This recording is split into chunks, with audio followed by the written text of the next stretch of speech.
noite, irmãos. Que especial vê-los aqui.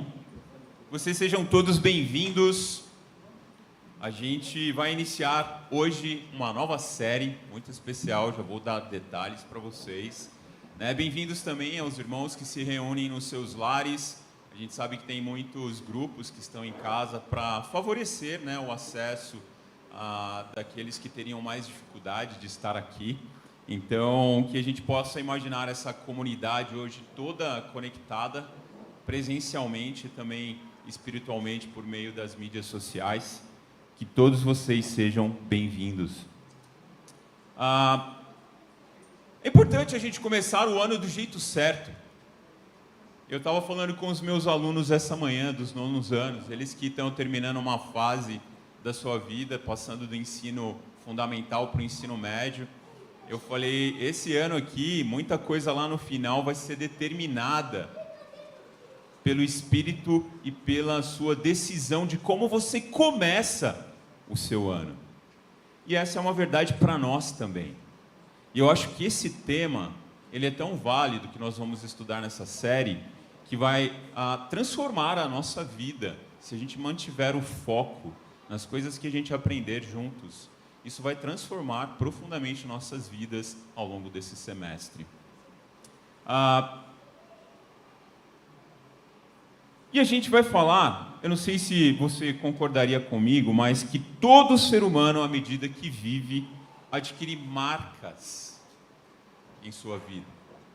Marcas estas que são emocionais, marcas psicológicas, marcas até físicas. Cicatrizes mesmo, a partir das experiências e dos desafios enfrentados.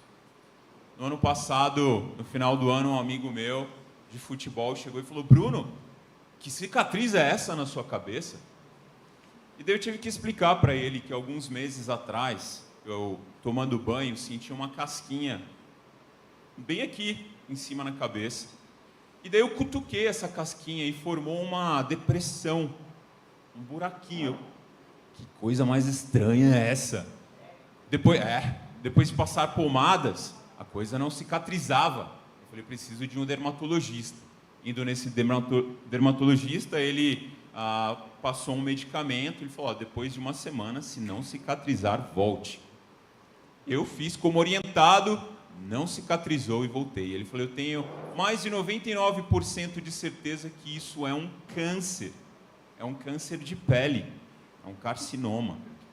Naquele mesmo dia eu fui submetido a uma cirurgia que me rendeu 10 cicatrizes, uma cicatriz de 10 pontos, uma cicatriz de 10 pontos, E essa marca que o meu corpo vai sustentar para o resto da vida.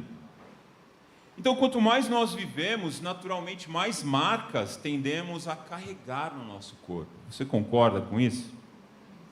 Todos nós temos cicatrizes, algumas pessoas por acidentes, outras pessoas por decisões erradas. Só que uma pergunta é importante. Mas e quanto às marcas da fé? Quando as pessoas olham para a nossa vida, elas veem alguma marca de Jesus em nós? Se fôssemos encontrar as principais marcas que caracterizam a vida de um verdadeiro discípulo de Jesus, quais marcas seriam essas? No esforço de proteger a igreja do primeiro século e o evangelho de cristãos que eram falsos cristãos na comunidade, o apóstolo Paulo disse o seguinte a respeito de si mesmo: são eles servos de Cristo? Estou fora de mim para falar desta forma. Eu ainda mais, trabalhei muito mais, fui encarcerado mais vezes, fui açoitado mais severamente, exposto a mortes repetidas vezes. 5 vezes recebi dos judeus 39 açoites. 3 vezes fui golpeado com varas. 1 vez apedrejado. 3 vezes sofri naufrágio. Passei 1 noite e 1 dia exposto à fúria do mar. Imaginem como o corpo e o espírito do apóstolo Paulo deviam estar talhados de marcas, talhados de cicatrizes profundas por causa de Jesus Cristo. Nessa série, então, nós conheceremos as 7 principais marcas no caráter de quem é um autêntico seguidor de Jesus. Eu gostaria de ver com vocês o cronograma e o nome, né, dessas marcas. A gente tem, nas 2 primeiras aulas hoje e na próxima, a gente vai estar falando de Jesus no centro. É uma vida cristocêntrica, o Jesus no centro de tudo o que você é, o que você faz. Essa é uma marca de um verdadeiro seguidor de Jesus. E isso já foi encaminhado, esse cronograma, para as igrejas em casas. Daí você pode se organizar, tem os cultos, encontros online, os presenciais, mas dentre essas marcas nós veremos uma vida transformada. Sem transformação espiritual não tem como a gente dar um testemunho real de Cristo no mundo. A gente vai falar também sobre identidade em Cristo. À medida que a gente passa a conhecer Jesus, a nossa identidade é transformada. Nós somos considerados uma nova criatura. E o entendimento disso é extremamente importante para que a gente viva um propósito cheio de sentido, né? Que realmente transforme a nossa maneira de olhar o mundo, olhar nós mesmos. A gente vai falar sobre humildade. 2 aulas para esse tema. É uma outra marca de um discípulo verdadeiro de Jesus. Humildade fundamental. A humildade nasce no próprio Evangelho, no próprio Deus que se esvazia para vir até nós. A gente vai falar muito sobre esse tema, essa marca. Relacionamentos saudáveis também é algo que caracterizam a vida de um seguidor de Jesus. A gente não é chamado para viver um cristianismo de maneira solitária. À medida que a gente recebe o chamado de Deus, a gente é inserido numa comunidade. E o poder do testemunho ao mundo vem dos nossos relacionamentos espirituais. Essa é uma outra marca de um verdadeiro seguidor de Jesus. A gente vai falar de dons, talentos que a gente recebe de Deus. E como a gente pode colocar tudo isso a serviço do próprio Cristo. Essa é a expectativa dele, muito importante. E, por último, a gente vai falar sobre vocação. O que é esse chamado? Entender o chamado que Deus tem para mim, para minha família, para a comunidade na qual eu estou inserido. Também é muito importante o entendimento disso na vida de um seguidor de Jesus. Faz sentido? Tudo bem até aqui? Então hoje nós exploraremos a marca número 1, Jesus no centro. Quando Jesus ele está no centro de tudo que nós realizamos, nós podemos dizer que nós temos uma vida cristocêntrica. Isso se aplica aos nossos relacionamentos, à nossa agenda, ao nosso discipulado, ao nosso estilo de vida. É uma abordagem à vida em que alinhamos tudo o que nós somos, tudo o que nós temos, tudo o que nós fazemos à pessoa de Jesus. Existem, infelizmente, estilos diferentes de cristianismo por aí. Muitos dos quais não estão em consonância, não estão de acordo com o próprio Jesus e a vontade dele e o ensino dele.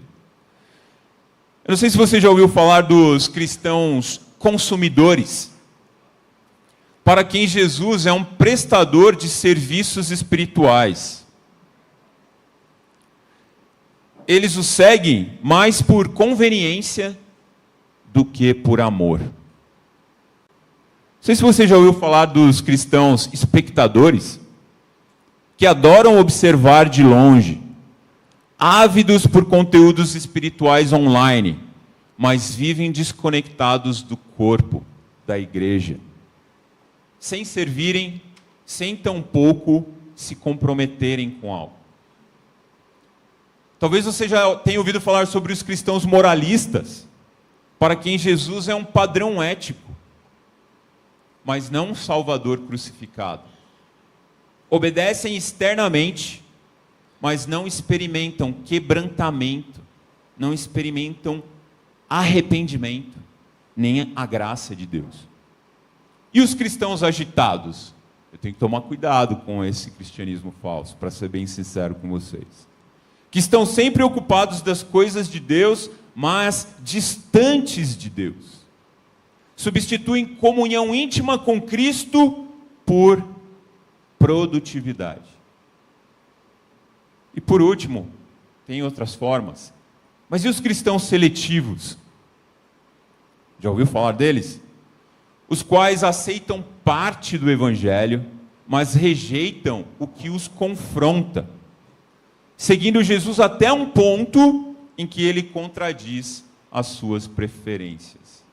Quando começa a incomodar, aí esse tipo de cristão seletivo abandona o barco. E para a gente entender se a marca de Cristo realmente está no centro de nossas vidas, essa pergunta é importante. Estou moldando minha vida ao Evangelho ou o Evangelho à minha vida? Esses exemplos que eu dei são apenas algumas formas de religiosidade que não tem Jesus no centro. Jesus não está no centro dessas práticas e das vidas que eu acabei de mencionar. Ou pelo menos não inteiramente no centro. Lembram-se do que Jesus disse para as pessoas que praticam diversas formas de um pseudo-cristianismo? Olha só. Nem todo aquele que me diz Senhor, Senhor, entrará no reino dos céus, mas apenas aquele que faz a vontade de meu Pai que está nos céus. Muitos me dirão naquele dia, Senhor, Senhor, não profetizamos em teu nome? Em teu nome não expulsamos demônios e realizamos muitos milagres? Então eu lhes direi claramente, nunca os conheci. Afastem-se de mim, vocês que praticam o mal. Fica claro aqui que se Jesus não for o centro do que nós buscamos, qualquer outra coisa pode se tornar um ídolo, até uma tradição religiosa. É por isso que buscamos um relacionamento profundo com Jesus e obedecemos o ensino dele acima de tudo. Não há nada mais importante do que o ensino de Jesus para aquele que o coloca no centro de sua vida. Não há. Ele é o nosso exemplo perfeito e nós seguimos o seu caminho. Para que nossas vidas sejam marcadas pela presença de Cristo no epicentro de tudo o que constitui nosso ser, nós precisaremos considerar esse esqueminha aqui, ó. Talvez ele ajude visualmente a gente entender um conceito tão importante. Essa imagem, ela ilustra a dimensão do amor que a gente deveria demonstrar a Cristo, a Deus, à medida que a gente se relaciona com Ele. A gente tem nessa escritura como base o primeiro e maior de todos os mandamentos.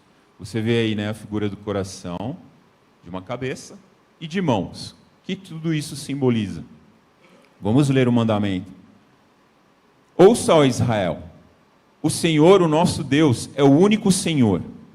Ame o Senhor, o seu Deus, de todo o seu coração, de toda a sua alma e de todas as suas forças. Que todas estas palavras que hoje lhe ordeno estejam em seu coração. E a gente poderia fazer uma equivalência, né, desse slide, o coração, só voltar. O coração, ele representa todo o nosso ser, a nossa identidade. A cabeça, que numa escritura, quando Jesus menciona isso no Novo Testamento, ele vai falar também da sua mente, sua inteligência. Essa cabeça, ela representa o nosso conhecimento, o nosso saber, o nosso conhecer de Deus. E as mãos, que poderiam ser representadas por pés também, simbolizam o nosso fazer, o nosso agir, as nossas ações. Então nós devemos amar a Cristo, a Deus, com essas três partes que representam a totalidade do nosso ser. É tudo no nosso ser. É a maneira da Bíblia descrever tudo que nós somos, fazemos, entendemos. No entanto, nós podemos viver um cristianismo em que estas áreas estão em desequilíbrio. Por exemplo, algumas vezes quando as pessoas querem praticar justiça social, e a gente sabe que injustiças estão florescendo a cada dia na nossa sociedade, certo? Não sei se você viu só um comentário, né, de que nossos políticos fizeram um reajuste salarial num período de 3 horas, quando vários projetos que são importantes para a sociedade ficam tramitando ali meses. Não é? A gente vive numa sociedade assim. E pessoas que ficam revoltadas querem fazer algo, e elas tentam fazer algo rápido, né? Vamos resolver assim, só que sem muitas vezes parar para pensar direitinho, parar para refletir, para fazer perguntas, para falar, eu tenho algum conhecimento prévio, uma experiência prévia dessa situação, né? E daí o que acontece? A gente tem uma desarmonia das áreas que representam o nosso ser. Isso acontece também no cristianismo. Então, ao estudarmos a marca de uma vida cristocêntrica, é importante conectarmos o coração, quem somos, a cabeça, o que sabemos, e as mãos, o que fazemos. Coração, cabeça, mãos, a ser, saber e fazer. Devemos pensar nisso como círculos que se interseccionam, eles se cruzam, não como setores independentes ou ilhas isoladas, né? Isso faz parte de uma maneira espontânea e simultânea do nosso ser. No centro dessa intersecção, desse cruzamento, quem é que está? Cristo, Jesus. E nesse sentido, todos os caminhos do nosso ser, de quem nós somos, do que nós fazemos, do que nós pensamos, deveriam levar a Jesus. Agora, como que eu posso refletir nisso de uma maneira um pouquinho mais prática? Pensa na pergunta seguinte. Se alguém descrevesse a sua vida hoje, fizesse uma biografia da sua vida, Cristo seria o personagem principal? Uma maneira de refletir sobre isso que estamos falando. Tudo certo? Agora vamos se concentrar na parte do coração, no ser centrado em Jesus. Como o nosso coração pode estar voltado para Jesus? E na próxima aula a gente vai falar sobre a cabeça, o nosso saber e também as mãos, o nosso fazer centrados em Jesus. Mas vamos se concentrar no coração. Quando eu penso em ser, em relação a viver uma vida cristocêntrica, eu penso na palavra semelhança com Cristo. Precisamos ser semelhantes a Cristo em vários aspectos de nossas vidas. Ser como Jesus em nosso coração, o que inclui nossas emoções, nossa vontade, nossos sonhos, intelecto, relacionamentos, escolhas morais, tudo isso voltado para Cristo. Esse é um chamado elevado e pode parecer muitas vezes difícil de ser alcançado, mas é o nosso chamado como discípulos verdadeiros de Jesus. E não fica dúvidas disso se a gente relesse o primeiro mandamento. Deus quer tudo, não uma parte de nós. Agora, nós precisamos entender que cada interação, troca e situação cotidiana nos dá então a oportunidade de imitarmos o coração de Jesus e de sermos semelhantes a Ele. E uma pergunta mais prática é: Cristo está no centro dos meus relacionamentos? de modo que eu reflito o seu coração? É difícil de pensar nisso, Bruno. Então vamos lá. Eu tenho liberado perdão como ele?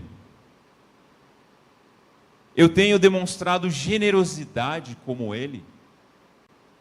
Eu tenho expressado a verdade em amor como Jesus o fazia nas suas interações diárias? Eu tenho refletido o coração de Cristo nas minhas relações? Portanto, se de modo mais abrangente, uma vida cristocêntrica nos chama a imitarmos o caráter de Jesus e nos esforçarmos para viver como ele viveu, depender de Deus como ele dependeu de Deus, viver com propósito como ele vivia com propósito e falar como ele falava. Tudo em nossa vida deve refletir a forma de ser de Cristo no mundo. Isso não significa que todos nós seremos iguais, da mesma maneira, que nós vamos ter a mesma aparência, ou agiremos da mesma forma. Somos pessoas diferentes, sim, e aí está a beleza do corpo de Cristo. Mas trazemos os nossos dons, talentos e disposições únicos que nós recebemos dele para servi-lo como nosso rei. E para mim uma passagem bíblica fundamental aqui no nosso estudo é João 15. Não sei se você se lembra do ensino de Jesus nessa passagem. Ele ensina que nós devemos permanecer nele. Para sermos como Jesus, devemos estar conectados a ele. Nós tiramos o nosso alimento diário espiritual da relação com Cristo. Nosso objetivo é nos tornar cada vez mais semelhantes a ele, de modo que ele esteja no centro do nosso coração. Nessa passagem, era bem no final do ministério de Jesus, e ele vai ensinar que ele é a videira e que nós somos os ramos. Ele ilustra a importância da gente se permanecer conectado com ele. E ele faz a sua última declaração usando a expressão eu sou, ele vai falar, a videira. Só uma informação interessante, no Evangelho de João, Jesus usa várias vezes a expressão eu sou para falar da identidade dele. Ele não usa isso ingenuamente, tá? Ele usa isso propositadamente como referência à maneira com a qual Deus, o próprio Deus, Yahweh, se revelou a Moisés na sarça ardente. Que Moisés, desesperado, falou, o que eu vou falar para esse povo, escravo, que um Deus me enviou, o Deus deles? Qual é o teu nome? Como que você se identifica? E daí ele diz, diga-lhes que o eu sou te enviou. Jesus ele se apropria desse título único de Deus para falar de si mesmo. E ele fala, eu sou a luz do mundo. Eu sou o pão da vida. E a gente lê aqui nessa passagem. Eu sou a videira verdadeira, e o meu pai é o agricultor. Todo ramo que estando em mim não dá fruto, ele corta. E todo que dá fruto, ele poda, né? Ou seja, ele limpa, para que dê mais fruto ainda. Vocês já estão limpos pela palavra que lhes tenho falado. Permaneçam em mim, e eu permanecerei em vocês. Nenhum ramo pode dar fruto por si mesmo, se não permanecer na videira. Olha que Jesus ele estava para ser entregue aos líderes religiosos, julgado injustamente, condenado, crucificado, depois ele ressuscitaria. E aí eu acho que ele fica pensando, qual é o ensino depois dessa ceia que eu poderia deixar com os discípulos para que eles entendessem como que isso é fundamental para que eles sobrevivam e para que o Evangelho sobreviva ao longo do tempo. E Jesus vem com essa imagem maravilhosa de uma videira e a conexão dos ramos com essa videira. A principal ideia que Jesus expressa nessa passagem é permanecer ou ficar nele, grudado, firme, conectado. A gente vê isso, né, nesse trechinho que ele fala que nós devemos permanecer. E essa palavra aí, essa expressão permaneçam, está no imperativo. O que isso significa? Que isso é uma ordem, não é escolha. A gente não tem a alternativa de viver uma vida de outra maneira. Um escritor, ele observa que ser discípulo não é apenas uma questão de reconhecer quem é Jesus. É estar conectado a Jesus espiritualmente em nossa vida interior. Nesse sentido, Cristo ele não quer ser parte da sua vida. Ele quer ser o centro dela. E essa é a primeira marca de um verdadeiro seguidor de Jesus. Jesus ele diz: permaneçam em mim. Permaneçam no meu amor. Continuando essa belíssima passagem, Jesus ensina: vocês também não podem dar frutos se não permanecerem em mim. Eu sou a videira, vocês são os ramos. Se alguém permanecer em mim e eu nele, esse dará muito fruto. Pois sem mim vocês não podem fazer coisa alguma. Se alguém não permanecer em mim, será como o ramo que é jogado fora e seca. Tais ramos são apanhados, lançados ao fogo e queimados. Jesus promete que aqueles que permanecerem nele darão muitos frutos. Que frutos são esses? Frutos do Espírito. Frutos de amabilidade, de paciência, de zelo por Deus, de ter o mesmo coração que Jesus tinha por Deus. Impacto na vida de outras pessoas. Ele também diz que, se não permanecermos nele, seremos recolhidos e lançados no fogo e queimados. Ou seja, uma fé sem permanência é uma fé infrutífera. Dizer que acredita em Cristo e não permanecer conectado a Ele é viver uma vida de forma que Deus não se agrada, porque não há frutos que glorifiquem o seu nome. Continuando, Jesus ainda diz: se vocês permanecerem em mim e as minhas palavras permanecerem em vocês, pedirão o que quiserem e lhes será concedido. Meu Pai é glorificado pelo fato de vocês darem muito fruto, e assim serão meus discípulos. Como o Pai me amou, assim os amei. Permaneçam no meu amor. De novo, a ordem clara de Jesus. É uma ordem, né? Não é uma escolha, uma opção que a gente tem, se a gente quiser segui-lo. Se vocês obedecerem aos meus mandamentos, permanecerão no meu amor. É incrível, né? À medida que a gente vai desenvolvendo o mesmo coração de Cristo, a gente pode pedir o que a gente quiser a Deus, e Ele nos abençoará e será concedido. Porque é quase como o próprio Cristo pedindo a Deus. Claro que tem um aspecto do nosso ser, da nossa identidade, a nossa particularidade, mas a gente está sendo transformado por Jesus. E isso significa que a nossa conexão com Deus está se aprofundando. E a gente pode ver resultado disso nas orações. Olha que especial, né? Não é assim, enfim, eu não vou me alongar sobre isso. Mas ele também diz aqui que o permanecer conectado no seu amor significa guardar os seus mandamentos. Pô, tá muito, como eu vivo conectado com Jesus, Bruno? Também é obedecer, é obediência aos ensinos dele, é obediência à vontade dele, ao que ele nos passa como orientação. É isso que significa permanecer nele, segundo o que ele está dizendo aqui. Ele nos chama a essa obediência à luz dele mesmo ser um filho obediente. Tanto é que ele diz por último aqui: assim como tenho obedecido aos mandamentos do meu Pai, e em seu amor permaneço. Olha o exemplo que ele nos dá. de conexão com Deus. Tenho-lhes dito essas palavras para que a minha alegria esteja em vocês e a alegria de vocês seja completa.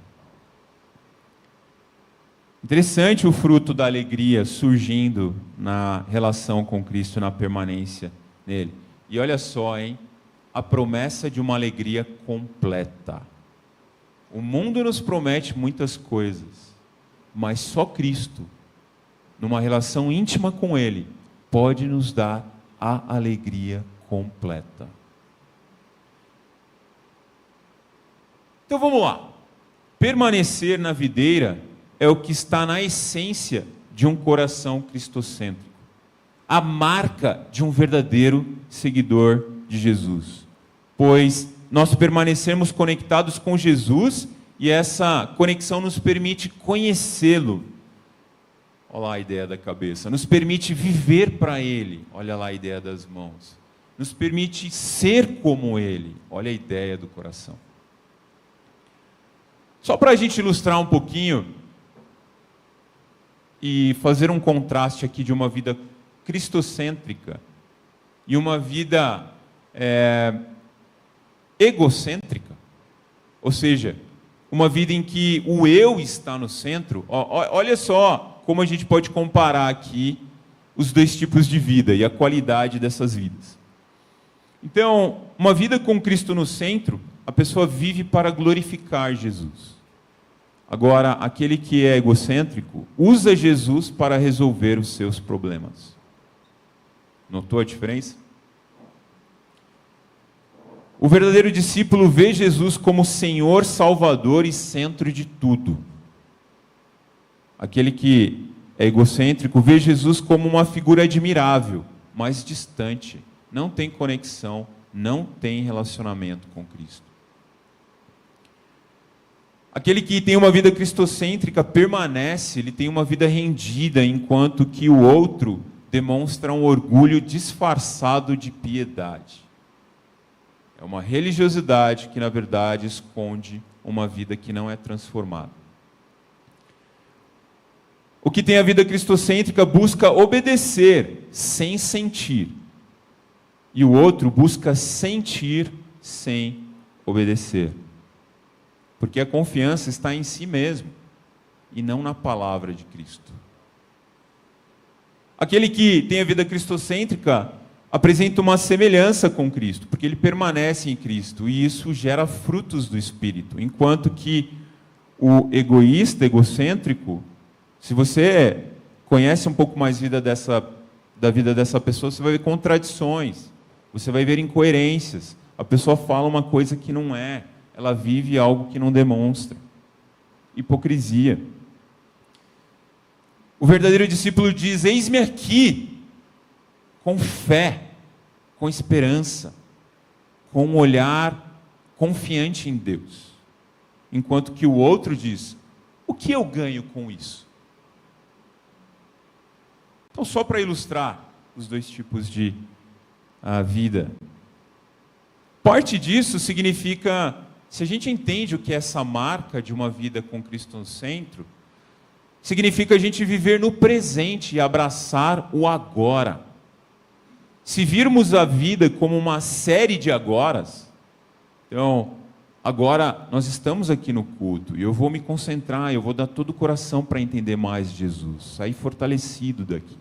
Depois vai ser o agora em que eu estou na minha casa e eu vou demonstrar amor aos meus familiares quando eu jantar. Se a gente vê a vida como uma série de agoras, então nós viveremos plenamente o momento presente. Nos esforçaremos por ser como Jesus em cada momento, cada situação. Perguntaremos: como eu posso ser como Jesus aqui e agora? Agora, olha que incrível. Alguns momentos, sendo como Jesus, somam a 1 hora sendo com Jesus. Se a minha vida eu tenho algumas horas sendo com Jesus, isso vai somar a 1 semana sendo com Jesus, a um dia, 1 semana. Isso soma a 1 mês. Isso soma a uma vida inteira sendo como Jesus. O objetivo de nossas vidas é, quando a gente olhar para trás, a gente ver uma série de decisões e atitudes em que a gente quis ser mais como Jesus e menos como nós mesmos. Uma vida contínua de permanência e semelhança com Cristo é a marca de um autêntico seguidor de Jesus. Nela, Cristo está no centro, transformando toda a identidade do seu discípulo. E para a gente finalizar com algumas perguntas, né? Qual parte da minha vida hoje está tentando viver desconectada da videira? Onde você precisa retornar à permanência em Jesus? Você pode escolher hoje fazer de Cristo o centro, não apenas parte da sua teologia, da maneira como você enxerga o mundo, mas escolher fazer de Cristo parte da sua vida inteira. Se conhecer a Jesus não é o suficiente, né? Só o aspecto cabeça, inteligente, não é o suficiente. A gente tem muitas pessoas inteligentes no nosso meio. Se só fazer coisas para Ele também não é suficiente. A gente tem pessoas que têm muito dom de servidão, mas isso não é o suficiente. Então, como é que saber e fazer se alinham com o ser, com o coração? É isso que nós veremos na próxima aula, em que nós continuaremos a reflexão sobre a primeira marca de quem verdadeiramente segue Jesus. Amém? Muito bem, tenho lição de casa, né? Vocês acham que ia dar moleza para vocês? Então vamos lá. Vou dar uma liçãozinha de casa para você tentar fazer ao longo da semana e algumas perguntas para discussão em grupos, ok? Para a gente aprofundar tudo que vocês assimilaram aí dessa aula. Então, a lição de casa é a seguinte. Todo dia, você encontrar um momento para fazer a oração do Shema Israel, que é justamente essa passagem do maior mandamento. Ouça, ó Israel, o Senhor, o nosso Deus, é o único Senhor. Ame o Senhor, o seu Deus, de todo o seu coração, de toda a sua alma, de todas as suas forças. Que todas essas palavras que hoje lhe ordeno estejam em seu coração. Ensine-as com persistência a seus filhos. Converse sobre elas quando estiver sentado à mesa, quando estiver andando pelo caminho, quando se deitar e quando se levantar. Amarre-as como um sinal nos braços e prenda-as na testa. Escreva-as nos batentes das portas de sua casa e em seus portões. Essa é a oração do Shema Israel. Só que nem todos aqui têm filhos, certo? Por isso você pode personalizar essa meditação, para que ela se adeque à sua vida. Então, você pode dizer, né, enquanto você faz essa oração, em vez de recitá-las aos filhos, você pode falar, recite-as enquanto você viaja para o seu estudo bíblico no dia de hoje. Recite-as quando você estiver para almoçar com um amigo. Ou quando você encontrar o seu parceiro de discipulado para ter tal conversa. Recite esses versículos. Fique com eles.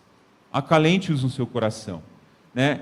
E em vez de as deixar fixas, quem vai ficar com escrituras na testa, né? Mas a gente pode colocar essa escritura num papelzinho e pôr no bolso do nosso shorts, da calça, e ao longo do dia, lendo, memorizando. A gente pode talvez colocar na primeira folha da nossa Bíblia, para destacar num post-it. Enfim, olha quantas formas práticas a gente pode tornar essa bela passagem uma realidade no nosso dia a dia. Eu tenho certeza que isso vai te ajudar muito espiritualmente. Eu estou animado para fazer isso essa semana. Certo? Então, essa é a lição de casa, ok? Agora, para os nossos grupinhos, aí você pode se reunir com sua igreja em casa, ou, enfim, se não tiver todas as pessoas, você pode formar alguns grupos aí de não muitas pessoas para não perder a qualidade da conversa. Mas, depois de tudo que a gente viu nessa aula, gostaria que vocês refletissem juntos em 3 perguntas. Primeira, pense em um momento recente em que você foi parecido com Jesus. O que o motivou? Lembra daquele processo, da decisão? Cara, eu preciso ser como Jesus aqui, eu não quero, mas eu sei que isso é certo, você tomou decisão. O que te motivou a fazer isso? 2, o que significa na prática permanecer em Jesus no seu dia a dia? Onde que isso começa? Como que eu vivo isso? O que é permanência em Jesus? Então, lembrem de João 15, conversem nos seus grupos. E por último, qual área da sua vida mais resiste à centralidade de Cristo? Aquela área que você sabe que Jesus ainda não é soberano, que Ele ainda não está ali pulsando no centro. E você pode exercer vulnerabilidade, pedir ajuda, pedir orações, porque esse é o objetivo da gente estar aqui. É um ambiente seguro para a gente poder falar dos nossos corações e centralizá-los na figura de Cristo. Amém? Então é isso, aproveitem o tempo, a gente tem aí, quando faltar 1 minutinho para as 9, eu os aviso, tá bom? Obrigado, gente.